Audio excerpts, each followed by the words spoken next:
Europe 1. Le journal de 7 heures sur Europe 1. Christophe Lamar. Bonjour Christophe. Bonjour Dimitri, bonjour à tous. Tous les chemins de la colère mènent à Bruxelles, la capitale belge, au cœur de la contestation agricole. Ils sont français, italiens, espagnols ou encore portugais. Tous se sont donné rendez-vous à 2 pas du siège de la commission, objet de toutes les rancœurs. Premier tracteur signalé hier soir en centre-ville. Le gros des troupes arrivera dans la matinée. Reportage Laura Van Lerberg, correspondante d'Europe 1 à Bruxelles. Interpeller les responsables européens au son de klaxon. C'est la volonté de ces agriculteurs à peine entrés dans la capitale belge. Sylvain est arrivé hier soir dans le quartier européen, déterminé.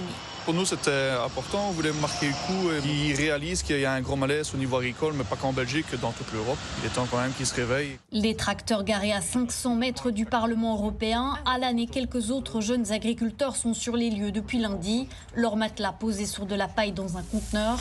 Peu importe les conditions, ils veulent être entendus. Pourquoi aller chercher des produits ailleurs alors qu'on sait en produire en Belgique? On nous invente des normes et tout ça pour être écologique. Et au final, on utilise du kérosène, du mazout pour des avions, des camions pour aller chercher les produits ailleurs. Mais la passion s'en va parce qu'il n'y a personne qui nous soutient. Ils seront aujourd'hui nombreux à exprimer cette colère. Pierre Dulst, porte-parole de la Fédération des jeunes agriculteurs. Des centaines de tracteurs vont envahir la capitale. La mobilisation s'annonce en tout cas massive. Bruxelles pourrait être paralysée jusqu'à 17h. Un reportage Laura Van Lerberg, correspondante d'Europe 1 à Bruxelles, où s'est rendu le ministre français de l'Agriculture. Marc Fesneau a demandé une simplification de la politique agricole commune et quelques mesures concrètes. En retour, la Commission a lâché du lest sur 2 points, les mises en jachère et les importations ukrainiennes. Et puis on vient de l'apprendre, le convoi bloqué à une trentaine de kilomètres d'Orléans est invité par le préfet à faire demi-tour. Martin Lange, vous êtes en direct avec les agriculteurs du Lot-et-Garonne. Oui Christophe, il devrait bien faire demi-tour, c'est ce qu'a annoncé ce matin José Pérez, le représentant de la coordination rurale du Lot-et-Garonne. Le convoi va repartir, probablement escorté au sud jusqu'à l'autoroute A20. Alors la problématique ce matin, c'est que tous les tracteurs sont un peu dispersés. Hier, face au barrage des forces de l'ordre sur la Loire, ils se sont éparpillés. Certains ont même réussi à passer et à atteindre le marché de Rungis où ils ont été interpellés. Donc l'objectif d'abord ce matin, c'est de récupérer tout le monde, notamment les garder à vue. Je suis juste à côté du tracteur d'Arnaud. Vous savez, Arnaud qu'on suit depuis son départ lundi d'Agen. Nous sommes à Jargeau, à une trentaine de kilomètres d'Orléans. Avec ses camarades, Arnaud et les autres doivent partir à 8h pour rejoindre le reste de la troupe. Une fois regroupés, ils devraient donc prendre la direction du sud et rentrer dans le Lot-et-Garonne. Martin Lange en direct. Alors ce convoi parti d'Agen, donc scindé en 2, a perdu une partie de ses troupes. La tête de cortège est toujours à Paris. Eh oui, la ligne rouge a été franchie. Justification de la préfecture après l'interpellation de 91 personnes hier à Rungis, coupables de s'être introduites à pied dans l'enceinte du marché de Rungis et d'avoir commis des dégradations selon une source policière. On retrouve Wilfried de Villers en direct de Rungis. Est-ce que la tension est retombée d'un cran, Wilfried ? Oui Christophe, après les événements d'hier après-midi, on aurait pu s'attendre à un renforcement du dispositif sécuritaire. Au final, il reste ce matin le même que ces derniers jours. À l'entrée de Rungis où je me trouve, porte de Chevilly-la-Rue, 5 fourgons de CRS et de gendarmerie ainsi que 2 blindés Centaure empêchent toujours un tout passage en force. Des policiers contrôlent également les entrées, mais depuis 1 heure, aucun véhicule n'a été arrêté. La tension était pourtant à son comble hier en fin d'après-midi lorsque plusieurs dizaines d'agriculteurs, dont des membres de la coordination rurale, sont brièvement entrés pour la première fois dans un entrepôt de Rungis en lisière du marché, rapidement évacués par la police qui les a interceptés en quelques minutes. Des dégradations auraient tout de même été constatées, assure le préfet de police de Paris, Laurent Nunez. Sur les 91 personnes placées en garde à vue hier, 15 ont déjà été remises en liberté. Et en cette matinée pluvieuse, l'affluence est plus faible que ces derniers jours à Rungis, signe peut-être d'un découragement des commerçants avec ce possible blocage du marché. Wilfried de Villers en direct du marché international de Rungis. 91 personnes interpellées, une quinzaine relâchées. L'une d'elles raconte cette journée qui avait bien commencé avant de se terminer dans un car de police. Aucun barrage de police, de gendarmerie, quoi que ce soit. On est arrivé gentiment devant le péage de Rungis.